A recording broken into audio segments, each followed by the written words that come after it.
Good afternoon, all of you. Today, 9th class Social Relation continue. నేను మనం కొంతవరకు చెప్పుకున్నాం. మిగతా లెసన్ని ఇప్పుడు మనం కంటిన్యూ చేయడం అనేది జరుగుతుంది.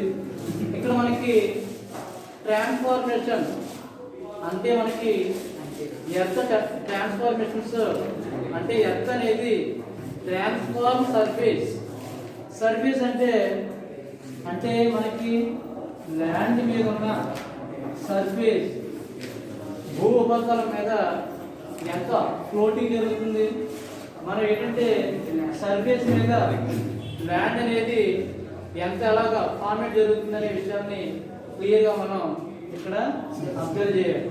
అంటే సర్ఫేస్కి సంబంధించి అంటే సర్ఫేస్ మీద చాలా వరకు మన డస్ట్ కానీ చాలా వరకు ఏంటంటే రకరకాల రాక్స్ కానీ ఇవన్నీ కూడా మనకి సర్ఫేస్ మీద ఉండడం అనేది జరుగుతుంది. అంటే సర్ఫేస్ మీద ఉండే ఈ సర్ఫేస్ రాక్స్ కానీ స్టాండర్డ్గా ఎప్పుడు ఉండవు. ఎందువల్లంటే మనకి ఎప్పుడు కూడా వైండ్స్ కానీ అంటే వైండ్స్ అంటే మనకి ఎయిర్ కానీ తర్వాత వాటర్, ఈ వాటర్ సప్లై వల్ల సర్ఫేస్ మీద ఉన్న వాటర్ బాడీ అంతా ఏమవుతుందంటే వెళ్ళిపోవడం అనేది జరుగుతుంది. వెళ్ళిపోయేటప్పుడు మనకి ప్రాసెస్ అనేది మెయిన్ ప్రాసెస్ వెదరింగ్. అంటే మనకి వెదరింగ్ అనగానే రాక్స్ అన్ని కూడా డిస్టింగ్రేషన్ అంటే రాక్స్ అన్ని ఏమవుతాయంటే ఒక చోట స్టార్ట్ అయిన రాక్స్ అన్ని కూడా ఎక్స్పెండ్ అవుతాయి.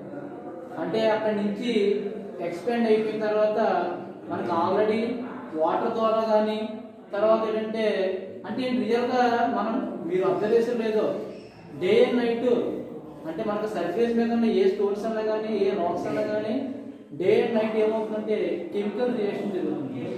కెమికల్ రియాక్షన్ జరిగినప్పుడు ఏమవుతుందంటే అంటే కెమికల్ రియాక్షన్ అంటే మనకి కొన్ని రసాయన పదార్థాల వల్ల అవి ఎక్స్పెండ్ అవ్వడం అంటే పగిలిపోవడం అనేది జరుగుతుంది. ఇలా జరగడానికి ఏమంటారంటే మనం రియల్గా శిలా శైథిల్యం అంటారు.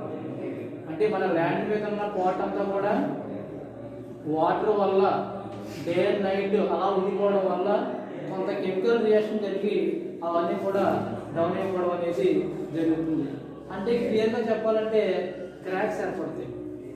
అంటే స్టోన్స్ మీద అంటే రాయి మీద చిన్న పగుళ్ళు అనమాట. పగుళ్ళు ఏర్పడడానికి మీరు ఎప్పుడైనా సరే అబ్జర్వ్ చేస్తే లేదు, ఒక స్టోన్ పగులు ఏర్పడడానికి కెమికల్ రియాక్షన్ జరిగినప్పుడే పగులు ఏర్పడుతుంది. అంటే ఆ రియాక్షన్ అనేది ఆ రియాక్షన్ మనం ఏమని పిలుస్తాం, మనం వెదరింగ్ అంటాం. అంటే వెదరింగ్ వల్ల మనకి చాలా రియాక్షన్స్ అనేవి జరుగుతాయి. మీరు ఆల్రెడీ చాలా వరకు సర్ఫేస్ రాక్స్ అన్నీ కూడా ఎక్స్పాండ్ అవ్వడం, క్రాక్స్ ఏర్పడడం, వీటన్నిటి వల్ల కంపల్సరీ కెమికల్ రియాక్షన్ అనేది జరుగుతున్న విషయాన్ని అబ్జర్వ్ చేయాలి. అంటే కెమికల్ రియాక్షన్ తర్వాత మనకి మనం ఎక్కువగా వినే వర్డ్ ఎరోసిన్. ఇక్కడ ఎరోషన్ అంటే రియల్గా టాప్ మోస్ట్ లేయర్ అంటే ల్యాండ్ సర్ఫేస్ మీద ఉన్న టాప్ మోస్ట్ లేయర్ అంటే భూమి పైపొర. అంటే ఈ పైపొర మనకి వైన్స్ వల్ల కానీ వాటర్ వల్ల కానీ ఒక చోట నుంచి వేరే ప్లేస్కి చేంజ్ అయిపోతుంది. అంటే ఏంటి, లేయర్ అనేది పోతుంది. ఎప్పుడైతే లేయర్ పోతుందో అలా పోయిన లేయర్ ఏమంటారంటే ఎరోషన్ అంటే. మీకు ఆల్రెడీ షీట్ ఎరోషన్, గల్లీ ఎరోషన్ ఇవన్నీ కూడా మనకి చాలా ఎరోషన్స్ ఉన్నాయి.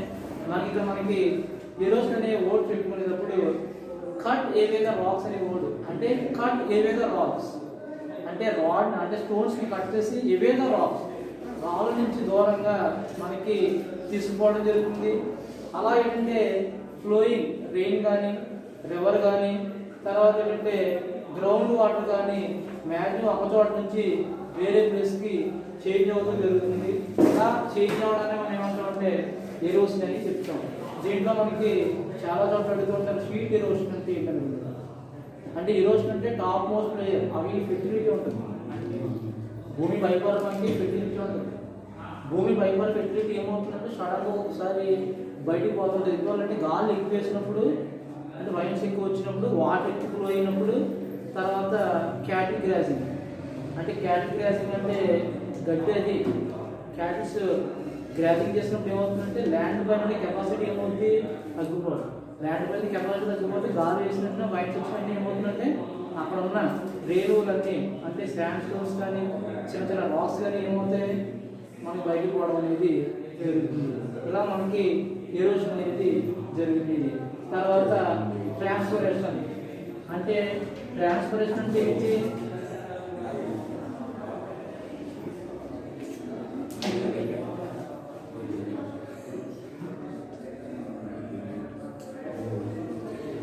ట్రాన్స్ఫరేషన్ అంటే ఒక చోట ఉన్న శాండ్ కానీ శాండ్ స్టోన్స్ కానీ ఒక అంటే గైడ్ అంటే వైన్స్ ఏం చేస్తాయంటే స్టోన్స్ని డస్ట్ని ఏం చేస్తాయి క్యారీ చేస్తాయి. క్యారీ చేసి ఏం చేస్తాయంటే ఒక ప్లేస్ నుంచి వేరే ప్లేస్కి ఏం చేస్తే తీసుకుపోతాయి. అంటే మనకి వైన్స్ ఇవన్నీ కూడా ట్రాన్స్పోర్టేషన్స్ అంటే అవి గాలి ద్వారా కొంత రాక్స్ కానీ సెడిమెంట్ అంటే ఈ రాక్స్ అన్నింటినీ కూడా ఏం చేస్తాయంటే కొన్ని కిలోమీటర్స్ దాకా తీసుకుపోవడం అనేది ఇక్కడ మనకి కొన్నిసార్లు మనం అనుకుంటాం ఈ గాలి అనేవి ఎక్కడి దాకా తీసుకెళ్తాయండి. కొన్నిసార్లు ఏం చేస్తారంటే చాలా కొన్ని వేల కిలోమీటర్ల దాకా ఇదంతా ఏం చేస్తుందంటే బయటికి తీసుకుపోవడం అనేది జరుగుతుంది. ఇదంతా వేడి వల్ల జరుగుతుందంటే వాటర్ వల్ల, తర్వాత ఎయిర్ వల్ల అంటే వైన్స్ వల్ల మనకి జరుగుతుంది. ఇలా మోసుకుపోయినప్పుడు ఏమవుతుందంటే ఒక చోట పోయిన తర్వాత డిపాజిషన్ అంటే డిపాజిట్ చేస్తారు. అంటే ఒక చోట ఒక మ్యాట్ వేస్తాయి అన్నమాట. అంటే ఇది తీసుకెళ్ళినంత ఎక్కడ పోతుందంటే ఒక చోట డిపాజిషన్ జరుగుతుంటుంది. దానివల్ల డిపాజిట్ అంటే డిపాజిట్ అనేది ఒక చోట కంపల్సరీ జరగడం జరుగుతుంది. అంటే ఏంటి, ఈ రివర్స్ ద్వారా అంటే రివర్స్ కానీ మనకి వైడ్స్ కానీ ఈ అప్ అండ్ డౌన్స్లో వచ్చిన ఏరియాలో ఏవైతే ఉంటాయో ప్లేట్స్ మీద ఉన్న ప్లేట్స్ మీద మనకి శాండ్ ఉంటుంది. ఈ శాండ్ కానీ తీసుకెళ్ళి ఏం చేస్తాయంటే లేయర్ ఆఫ్టర్ లేయర్ అంటే పొరల కింద డిపాజిట్ చేస్తాయి. ఇప్పుడు గాలి ఏం చేస్తాయి తీసుకెళ్తాయి స్టోన్స్ని, చిన్న చిన్న స్టోన్స్ని డస్ట్ అంతా గాలి వేసినప్పుడు వెళ్ళిపోతాయి. వెళ్ళిపోయిన తర్వాత ఏమవుతుందంటే అవి వేరే చోట పోయినప్పుడు ఏమవుతుందంటే లేయర్ బై లేయర్ కింద డిపాజిట్ అయిపోతుంది. అంటే లేయర్స్ కింద మళ్ళీ మనకి ఏర్పడతాయి. ఇలా లేయర్స్ కింద ఏర్పడినప్పుడు అలా లేయర్స్ కింద ఎక్యుమిలేషన్ అయ్యి ఈ డిపాజిట్స్ అంతటా కూడా లేయర్ బై లేయర్ ఏర్పడుతుంది. దాన్ని ఏమంటారంటే సెడిమెంటరీ రాక్స్ అంటారు. ఏమంటారా, సెడిమెంటరీ అంటే డిపాజిట్స్ మనకి ఎక్కువ ఉండే రాక్స్ ఏంటంటే సెడిమెంటరీ రాక్స్.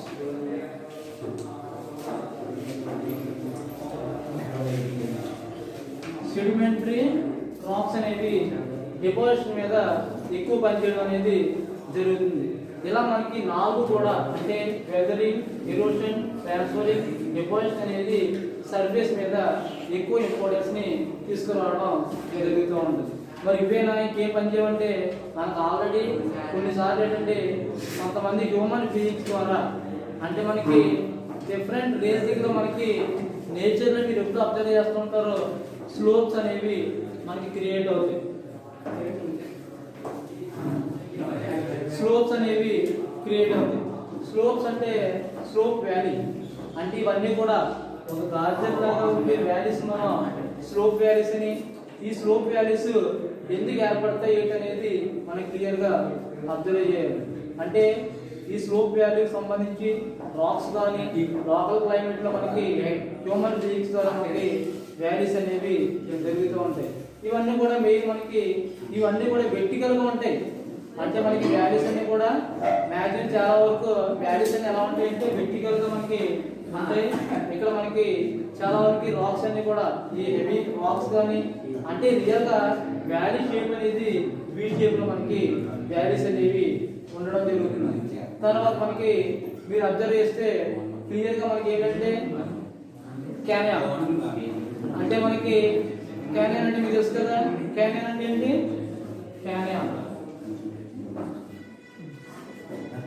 క్యానియన్ అంటే అగాధం, దాంట్లో పడితే మనం బయటికి రాం. ఇలా మనకి చాలా వరకు క్యానియన్స్ అనేవి ఉన్నాయి.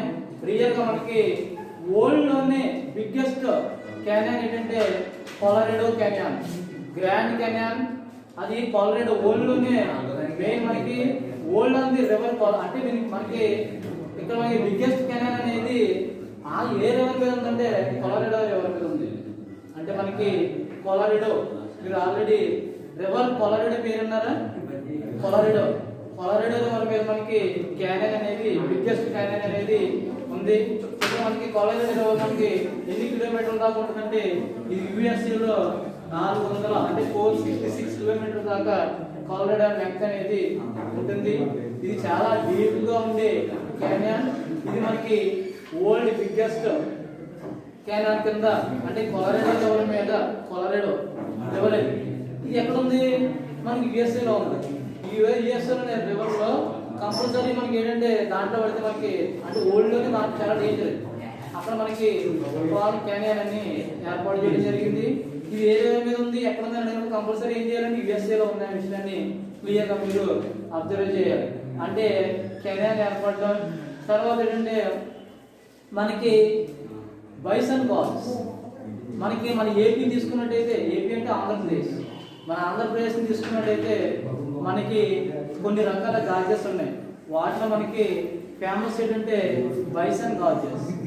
అంటే బైసన్ గాజెస్ అంటే మనకి ఏపీలో ఇవి మెయిన్ మనకి బైసన్ గాజెస్. గాజెస్ అంటే సరౌండింగ్ ఏరియాలో మనకి మామూలుగా ఒక ఏరియా అంతా కూడా కాలు గ్యాప్ అన్నమాట.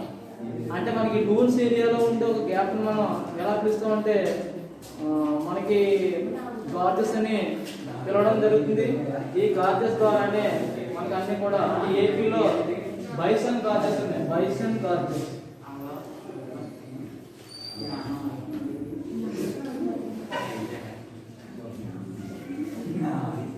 బైసన్ గార్జెస్ అనగానే ఏపీలో మనకి క్లియర్గా మనం ఏపీని గుర్తుపెట్టుకోవాలి. బైసన్ గార్జెస్ ఎక్కడ ఉన్నాయంటే ఏపీలో ఉన్న విషయాన్ని మనం గుర్తుపెట్టాలి. బైసన్ గార్జెస్ మనం తీసుకున్నట్టయితే అంటే మనకి ఏపీలో మనం బైసన్ గార్జెస్ ని తీసుకుంటాం. ఇక్కడ మనకి గార్జెస్ కి సంబంధించి ఇక్కడ మనకి చాలా ఇంపార్టెంట్ గా మనం తెలుసుకోవాల్సింది ఏంటంటే రివర్ అనేది రాక్స్ ని కట్ చేయడం వల్ల అంటే ఫ్లోయింగ్ రివర్ అనేది ఫ్లోగా వస్తున్న రివర్ ఒక రాక్స్ ని కట్ చేయడం వల్ల మనకి గార్జెస్ ని ఏర్పడతాయి. గార్జెస్ యొక్క స్పెషాలిటీ ఏంటంటే టాప్ టు బాటమ్. గార్జెస్ అనేవి టాప్ టు బాటమ్ ఒకే విధంగా ఉండడం ఇక్కడ మనకి ఎక్కువగా అనిపిస్తుంది. దీంతో పాటు మనకి ఈ గార్జెస్ అనేవి మెయిన్ మనకి చాలా చోట్ల ఈ గార్జెస్ అనేవి పనిచేస్తాయి. మనం తీసుకున్నట్టయితే ఈ క్యానన్స్ అన్ని కూడా అంటే ఈ గార్జెస్ మెయిన్ మనకి వాటర్ సప్లైలో కానీ దేంట్లో కానీ గ్రేట్ అంటే వెర్టికల్ గా ఉండేయేమో మన వ్యాలీ అని గార్జెస్ అనేవి వేరే విధంగా ఉండడం అనేది జరుగుతుంది. ఇక్కడ మనకి ఈ గార్జెస్ కు సంబంధించి మనకు ఆటోమేటిక్ గా ఇక్కడ మనకి పొజిషన్ అనేది క్లియర్ గా మనం అబ్జర్వ్ చేయాలి.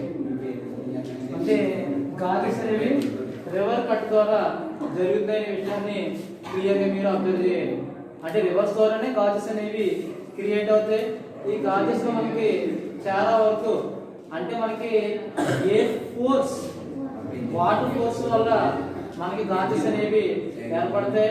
కృష్ణా గోదావరి ప్లెయిన్స్ అంటే రివర్స్ ఎప్పుడు కూడా అంటే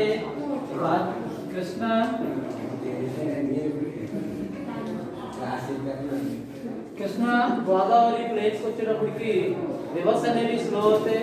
ఆ ఏరియాలో గార్జెస్ అనేవి ఏర్పడవు. ఎందుకు గార్జెస్ అనేవి ఆ ఏరియాలో ఏర్పడాలంటే మనకి మ్యాక్సిమం ఇక్కడ చాలా వరకు గోదావరి కృష్ణాలో మనకి గార్జెస్ అనేవి ఎక్కువగా ఏర్పడడం అనేది జరుగుతుంది. అక్కడి నుంచి మనకి ఇవన్నీ కూడా ఎలా మారుతాయి ఏంటనేది క్లియర్ గా మనం అబ్జర్వ్ చేయాలి. అంటే రియల్ గా మనకి జెంటిల్ టర్న్ ఇవన్నీ కూడా జెంటిల్ టర్న్ అంటే అక్కడి నుంచి టర్నింగ్ జరగడం వల్ల అంటే రియల్ గా మనకి ప్లేన్స్ లో మనకి రివర్ అనేది అంటే గార్జెస్ అనేవి చాలా తక్కువ లెంగ్త్ లో ఉంటాయి. ఇవి అసలు గార్జెస్ అనేవి ఉండవు. ప్లెయిన్ అంటే ముందు మనం ప్లెయిన్ ఏరియా అనేది ఏంటో అబ్జర్వ్ చేయాలి.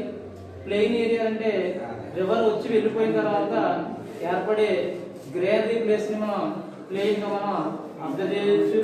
ఇక్కడ మనకి వాటర్ ఫాల్స్ అంటే మనకి ఇక్కడ మనకి వ్యాలీస్ గురించి చెప్పుకున్నాం, గార్జెస్ గురించి చెప్పుకున్నాం. తర్వాత ఏంటంటే బైసన్ గార్జెస్ అని ఏపీలో ఉంటాయని చెప్పుకున్నాం. ఇప్పుడు ఏంటంటే వాటర్ ఫాల్స్.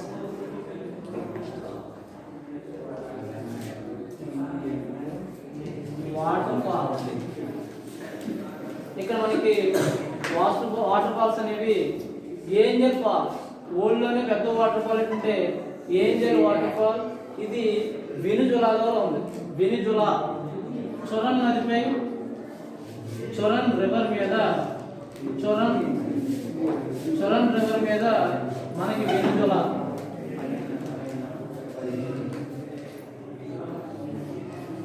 చొరన్ రివర్ మీద వెనిజులాలో మనకి ఇక్కడ మనకి ఏంజల్ వాటర్ ఫాల్ అని. ఇది వరల్డ్ లోనే బిగ్గెస్ట్ వాటర్ ఫాల్. ఇది 979 మీటర్స్ ప్లేస్ ని ఆక్యుపై చేస్తుంది. అంటే రియల్ గా మనకి వాటర్ ఫాల్ అంటే మీకు తెలుసు, టాప్ ఏరియా నుంచి ఎప్పుడైతే వాటర్ అనేది పడుతుందో టాప్ ఏరియా నుంచి వాటర్ పడాలి.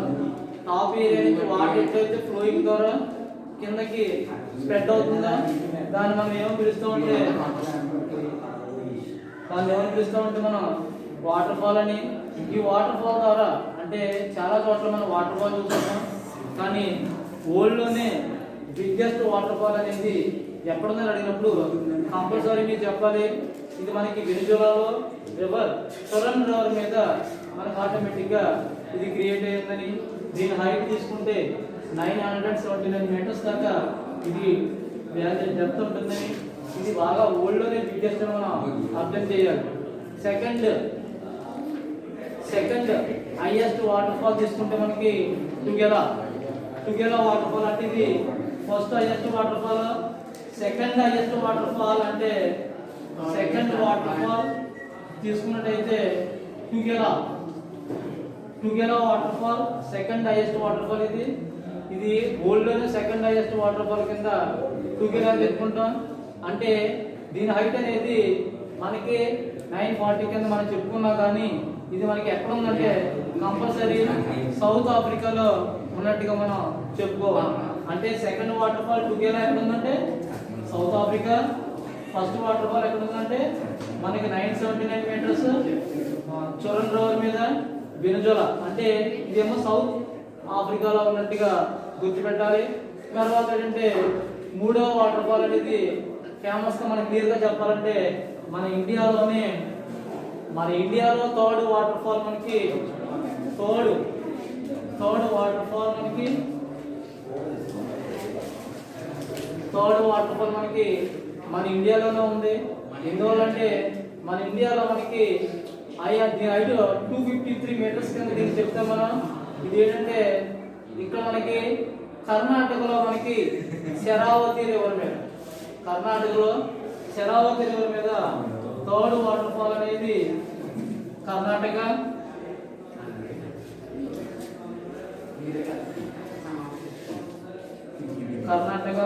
శరావతి రివర్.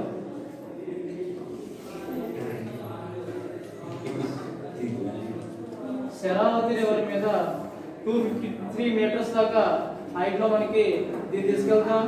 దీని పేరు మన హైయెస్ట్ వాటర్ ఫాల్ మనకి జలసొప్ప అని క్లియర్ గా మనం చెప్పుకుంటూ ఉంటాం. అంటే జలసొప్ప వాటర్ ఫాల్ ఎక్కడ ఉందంటే మనకి కర్ణాటకలో థర్డ్ వాటర్ ఫాల్ అని జలసొప్ప అని చెప్పుకోవడం జరిగింది. అంటే థర్డ్ వాటర్ ఫాల్ మనకి జలసొప్ప. తర్వాత మనకి ఈ వాటర్ ఫాల్స్ తర్వాత గ్లేసియర్ తీసుకుంటాం. అంటే ఈ వాటర్ ఫాల్ తర్వాత గ్లేసియర్స్ మనం తీసుకున్నట్టయితే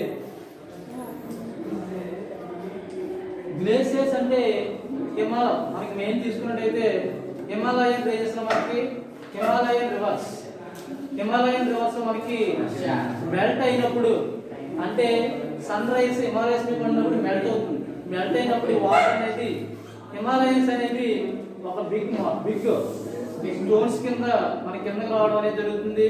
ఈ బిగ్ స్టోన్స్ ని మనం గ్లేసియర్స్ అని, ఒక్కొక్కసారి చాలా పెద్ద గ్లేసియర్స్ అంటే గ్లేసియర్స్ అనేవి మనకి హిమాలయన్ రివర్స్ లో అంటే మెయిన్ మనకి హిమాలయన్ రివర్స్ లో మనకి ఫ్లోయింగ్ జరుగుతుంది. హిమాలయన్ రివర్స్ అనగా మనకి గంగా, బ్రహ్మపుత్ర, ఇండస్ ఈ మూడు రివర్స్ ని మనం హిమాలయన్ రివర్స్ అంటాం.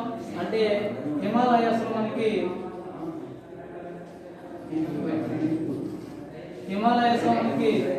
గ్లేసియర్స్ అనేవి ఉంటాయి. హిమాలయాస్ లో మనకి ఈ గ్లేసియర్స్ ద్వారానే రివర్స్ మనకి అంటే గంగా రివర్ కానీ బ్రహ్మపుత్ర రివర్ కానీ తర్వాత ఇండస్ రివర్ కానీ ఈ 3 రివర్స్ కూడా మెయిన్ మనకి గ్లేసియర్స్ ద్వారా గంగా బ్రహ్మపుత్ర ఇండస్ ఈ 3 రివర్స్ కూడా గ్లేసియర్స్ ద్వారానే ఫామ్ అవుతాయని ఈ గ్లేసియర్స్ అనేవి ఒక బిగ్ ఐస్ బాక్స్ అంటే one of the ice spot అన్నమాట. అవి మెల్ట్ అయినప్పుడు కిందకి రావడం తర్వాత లాగా మెల్ట్ అయినప్పుడు వాటర్ లిక్విడ్ ఏరియా మనకి వాటర్ కింద ఉండడం అనేది జరుగుతుంది. ఇలా మనం హిమాలయస్ లో మనకి గ్లేసియర్స్ ఉంటాయనే విషయాన్ని గుర్తుపెట్టుకోవాలి. మెయిన్ క్లియర్ గా చెప్పాలంటే మూవింగ్ ఆఫ్ ఐస్ అనగానే మనకి క్లియర్ గా మనకి చాలా వరకు మనకి ఐస్ అనేది ఒక చోట నుంచి వేరే ప్లేస్ కి ఎలా మూవ్ అవుతుంది ఏంటి అనేది క్లియర్ గా మనం గ్లేసియర్ గురించి చెప్పుకుంటాం. అంటే మనం ఫస్ట్ నుంచి valleys, gorges, waterfalls and glaciers వీటికన్నా ముందు వెదరింగ్, ఎరోషన్, డిపోజిషన్, ట్రాన్స్పోర్టేషన్ ఇవన్నీ కూడా మనకి ఈ లెసన్ నుంచి చాలా ఇంపార్టెంట్. తర్వాత ఆల్రెడీ ఇంతకుముందు మనం వాల్కానిక్స్ చెప్పుకున్నాం. తర్వాత అండర్ బాటమ్ అంటే మనకి river under oceans under pot ఎలా క్రియేట్ అవుతుంది, రిడ్జెస్ ఎలా క్రియేట్ అవుతాయి అనేది మనం చెప్పుకున్నాం. తర్వాత క్యానియాన్ అంటే కొలరాడో క్యానియాన్ గురించి చెప్పుకున్నాం. అంటే మెయిన్ మనకి ఈ రివర్స్ అన్నిటి వల్ల మనకి హిమాలయస్ వల్ల మనకి గ్లేసియర్స్ అనేవి వస్తున్న విషయాన్ని క్లియర్ గా అబ్జర్వ్ చేయాలి. ఇంకా మనకి లెసన్ గురించి ఇంకా టాపిక్ ఉంది. నెక్స్ట్ మనకి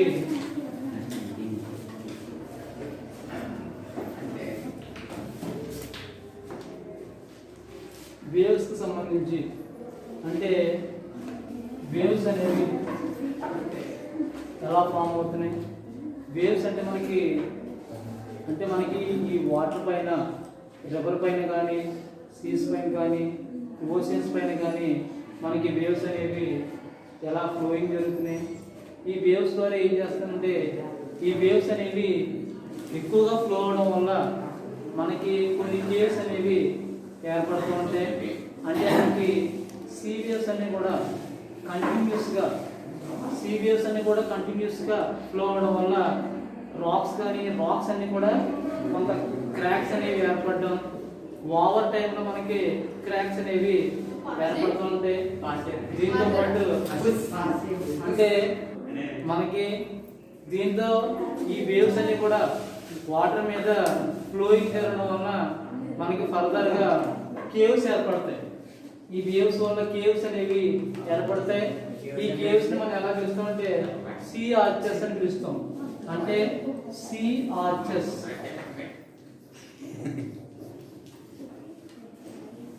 ఆర్చెస్ ద్వారా మనకి కేవ్స్ అనేవి ఏర్పడతాయి.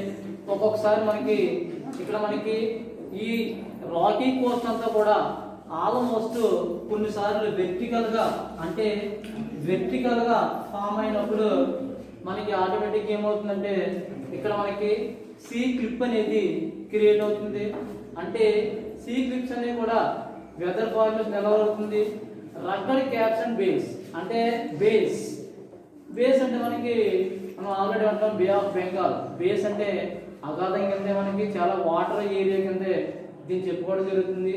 ఇలా మనకి కటింగ్ ఈ బేస్ అంటే కూడా ఎప్పుడైతే వాటర్ ఫ్లోయింగ్ జరుగుతుందో ఈ బేస్ ఏర్పడుతుందో రివర్ అంతా కూడా ఏ ఏరియానైతే ఏ రాక్స్ అయితే సరే కటింగ్ అనేది చేయడం జరుగుతుంది. ఇలా కట్ చేయడాన్ని మనం ఆల్రెడీ సీ క్లిప్ అని చెప్పుకోవడం జరుగుతుంది. ఇలా ఎప్పుడైతే కట్ చేస్తారో దాన్ని సీ క్లిప్ అని పిలుస్తుంటారు. ఇలా మనకి సీ క్లిప్స్ అన్ని కూడా ఎక్కడ జరుగుతాయంటే మ్యాప్ అంతా కూడా మౌల్డెడ్ అంతా కూడా కోస్టల్ ఏరియాలో ఎక్కువ జరుగుతాయి. కోస్ట్ అంటే east coastal plain, west coastal plain ప్రతి ఏరియాలో కూడా కోస్టల్ దగ్గర మనకి ఫర్దర్ గా మనకి వేవ్స్ అనేవి ఏర్పడతాయి, బ్రాంచెస్ అనేవి ఏర్పడుతూనే ఉంటాయి. ఇలా మనం వేవ్స్ గురించి చెప్పుకోవచ్చు. అంటే వేవ్స్ అంటే ఈ వేవ్స్ ఎప్పుడైతే ఫ్లో అవుతున్నాయో అక్కడ రాక్స్ అనేవి క్రషింగ్ జరగడం, అవి వెర్టికల్ గా కట్ అవుతే సీ క్లిప్ అని మనం దాన్ని పిలుస్తాం. ఇలా మనకి ఎక్కువగా ఏర్పడినప్పుడు సీ ఆర్చెస్ షేప్ లో మనకి సముద్రం ఆర్చెస్ షేప్ అనేది ఒక వాటర్ కట్టింగ్ ద్వారా జరుగుతుంది. ఇలా మనకి ఆల్మోస్ట్ ఏంటంటే ఈ వేవ్స్ అనేవి జరుగుతూ ఉంటాయి. మనం ఫస్ట్ నుంచి చూసుకున్నట్టయితే ఇక్కడ మనకి ఏరోసిస్ దగ్గర నుంచి తీసుకున్నట్టయితే, డిపాజిషన్ దగ్గర నుంచి తీసుకున్నట్టయితే మనకి చాలా వరకు వర్క్ ఆఫ్ వేవ్స్ అనేవి, తర్వాత వర్క్ ఆఫ్ వైన్ అంటే గాలులు, అంటే మనకి వర్క్ ఆఫ్ వైన్ మీకు చెప్పాము ఆల్రెడీ. ఇక్కడ మనకి ఎయిర్ అనేది చాలా పవర్ఫుల్. ఇక్కడ మనకి దానివల్లే మనకి సాయిల్ ఎరోషన్ జరిగిన, మనకి సాయిల్ కటింగ్ జరిగిన, మనకి డీప్ వ్యాలీ జరిగిన, గాసెస్ జరిగిన, ఇవన్నీ కూడా మెయిన్ మనకి వైన్స్ వల్ల, ఎయిర్ వల్లనే జరుగుతున్నాయి. వాటర్ వల్ల చాలా తక్కువ మొత్తంలో జరుగుతాయి. కాకపోతే వేవ్స్ అన్నీ కూడా మనకి వాటర్ వల్లనే జరుగుతాయి. ఎందువల్లంటే వాటర్ ఫ్లోయింగ్ ఎప్పుడైతే ఉందో ఆ ఏ ఏరియాలో అయితే ఫ్లోయింగ్ అయిందో అదే ఏరియాలో మనకి చాలా వరకు వాటర్ డూన్స్. రియల్గా మనకి డూన్స్ అంటే చాలా రకాల డూన్స్ ఉన్నాయి. డూన్స్ అంటే రియల్గా మనకి శాండ్ డూన్స్ అంటే తెలుగు ఇసుక దిబ్బలు. శాండ్ డూన్స్ అనేవి ఎటువంటి పరిస్థితుల్లో క్రియేట్ అవుతాయి అనేది మనం చెప్పుకోవచ్చు. ఇక్కడ మనకి వెదరింగ్ ఫస్ట్ స్టేజ్, అంటే వెదరింగ్ ఫస్ట్ స్టేజ్లో ఉన్నప్పుడు మనకి ఆటోమేటిక్గా ఏంటంటే ఒక పెర్సిస్టెంట్ వైండ్ యాక్షన్ జరుగుతుంది. గాలులు అనేవి విపరీతంగా రావడం, తర్వాత ఏంటంటే ఎక్యుమిలేషన్, అంటే ఆటోమేటిక్గా గాలు ఎప్పుడైతే వచ్చినాయో ఆ ఏరియాలో ఉన్న లార్జ్ ఎక్యుమిలేషన్ అంతా కూడా డిపాజిట్ అయిపోవడం. ఈ డిపాజిట్ అయిపోయిన ఎక్యుమిలేషన్ అంతా కూడా శాండ్ డూన్స్ కింద, అంటే ఒక చోటికి రీచ్ అయిపోయి అంతా కూడా ఒక ప్లేన్స్ కింద ఏర్పడతాయి. ఇలా ఏర్పడిన వాటిని మనం ఎలా చెప్తామంటే లోయస్ అని. ఇలా ఈ శాండ్ స్టోన్స్ తోటి ఏర్పడిన మొత్తం ఈ ప్లేన్స్ అన్నింటినీ కలిపి మనం లోయస్ ప్లేన్స్ అని చెప్పడం జరుగుతుంది. యూజువల్గా మనకి ప్లేన్స్ అన్ని కూడా ఒక చోట నుంచి, అంటే రియల్గా ఇదంతా కూడా వైండ్ ద్వారా, అంటే వెదరింగ్ పొజిషన్ ద్వారా వైండ్ ఒక శాండ్ని డిపాజిట్ చేసుకుని వేరే down areas, up and down areas ఉంటే అప్ అండ్ డౌన్ కాకుండా డౌన్ ఏరియాస్కి సెట్ చేయడం అనేది, అంటే డిపాజిట్ చేయడం అనేది జరుగుతుంది. ఏ ఏరియాలో అయితే వైండ్ డిపాజిట్ చేస్తుందో ఆ ఏరియాని లోయస్ అని, అక్కడ ఏర్పడిన ప్లేన్స్ని లోయస్ ప్లేన్స్ అని పిలవడం జరుగుతుంది. అంటే శాండ్ డూన్స్ అనేవి మెయిన్ మనకి ఇంపార్టెంట్ రోల్ అనేవి ప్లే చేస్తాయి. మెయిన్ మనకి ఈ ప్లేన్స్, ఈ శాండ్ డూన్స్ అనేవి ఏ కాలంలో ఉంటాయంటే వెరీ ఫెర్టిల్గా ఉండడం, తర్వాత ఎల్లో కలర్, అంటే శాండ్ డూన్స్ అన్ని కూడా ఎల్లో కలర్, ఫెర్టైల్, అంటే ఎల్లో కలర్లో ఉండడం, చాలా ఫెర్టిలిటీగా ఉండడం, తర్వాత ఏంటంటే ఇవన్నీ కూడా లైట్ వెయిట్ ఉండడం, ఇవన్నీ వీటి వల్ల ఒక చోట నుంచి వేరే ప్లేస్కి లాసెస్ అనేవి ఏం జరుగుతాయి. దీంట్లో మనకి లోమ్ కూడా ఉండడం అనేది జరుగుతుంది. ఎల్లో కలర్, ఫెర్టైల్, లోమ్ ఇవన్నీ కూడా మనకి ఈ శాండ్ స్టోన్స్ లో ఉంటాయి. కాబట్టి కంపల్సరీ మనం ఏం చేస్తామంటే రిచ్ లైమ్ అనేది, ఇక్కడ లోమ్, రిచ్ లైమ్ అనేవి మనకి లోయస్ లో ఉంటాయి. కాబట్టి మనం ఏం చేస్తామంటే వీటిని శాండ్ స్టోన్స్ కింద, వీటి ద్వారా ఏర్పడిన ప్లేన్స్ ని శాండ్ ప్లేన్స్ కింద లేదా లోయస్ ప్లేన్స్ కింద వాటిని చెప్పడం అనేది జరుగుతుంది. మనం ఏదేమైనా కానీ ఈ లోయస్ ని, అంటే శాండ్ స్టోన్స్ మనం కంపల్సరీ ఉపయోగించుకోవాలి. ఇవన్నీ కూడా ఏజెంట్స్, అంటే ఎరోషన్ ఏజెంట్స్ కింద పనిచేసే వాటిని కూడా శాండ్ డూన్స్ అని మనం చెప్పడం జరుగుతుంది. ఇలా మనకి ఈ ప్లేన్స్ అనేవి ఎల్లో కలర్ లో ఉంటాయి, తెలుసు మీకు. శాండ్ డూన్స్ అని ఎల్లో కలర్ లో ఉంటాయి. ఒక ఏరియా నుంచి వేరే ఏరియాకి మనకి వైన్ ద్వారా పోతాయి. ఇది ఫస్ట్ స్టేజ్ వెదరింగ్ లో. నెక్స్ట్ ఫెర్టిలైజర్ ఉంటుంది. తర్వాత ఏంటంటే ఎక్స్ట్రీమ్లీ పోరస్ ద్వారా మనకి ఎక్స్ట్రీమ్లీ పోరస్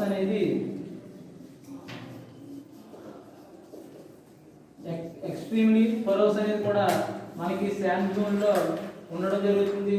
ఇలా మనం శాండ్ డూన్స్ గురించి, వేవ్స్ గురించి, తర్వాత ఏంటంటే ఇక్కడ మనకి స్టోన్స్ అనేవి ఎలా వీక్ అవుతాయి, కెమికల్ రియాక్షన్ అనేది ఎలా జరుగుతుంది అనేది ప్రతి హ్యూమన్ బీయింగ్ లో న్యాచురల్ గా మనకి న్యాచురల్ రిజల్ట్స్ మనకి కంపల్సరీ ప్రతి చోట జరిగే విషయమే. అంటే న్యాచురల్ రియలమ్స్ లో మనకి జరిగే, అంటే మన ఎర్త్ మీద న్యాచురల్ రియలమ్స్ ఎలా జరుగుతున్నాయి ఏంటనేది క్లియర్గా మనకి ఫస్ట్ నుంచి కూడా అబ్జర్వ్ చేయాలి. ఇక్కడ అబ్జర్వేషన్ సంబంధించి చాలా వరకు మనకి గ్యాదరింగ్, అంటే అన్ని హ్యూమన్ బీయింగ్స్ ఏ ఏరియాలో గ్యాదర్ చేస్తున్నారు, ఎలా గ్యాదర్ చేస్తారనే విషయాన్ని క్లియర్గా మనం అబ్జర్వ్ చేయాల్సిన కండిషన్ ఎంతైనా సరే ఉందనే విషయాన్ని అబ్జర్వ్ చేయాలి.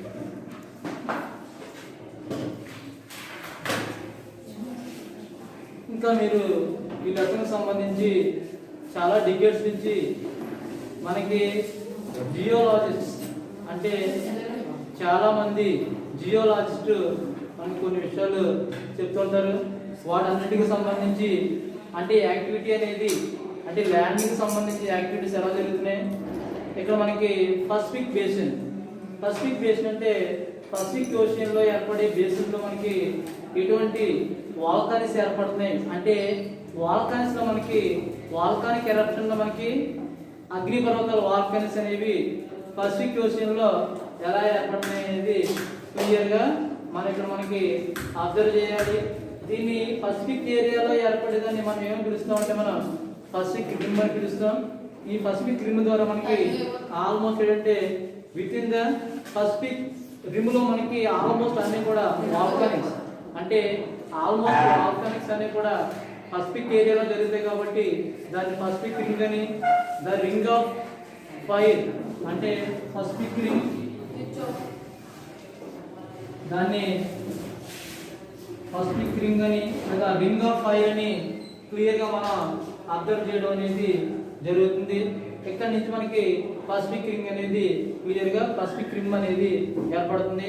క్లియర్ గా చెప్పాలంటే వాల్కానిక్స్ అన్ని కూడా పసిఫిక్ రింగ్ లోనే జరుగుతాయని క్లియర్ గా అబ్జర్వ్ చేయాలి. Thank you.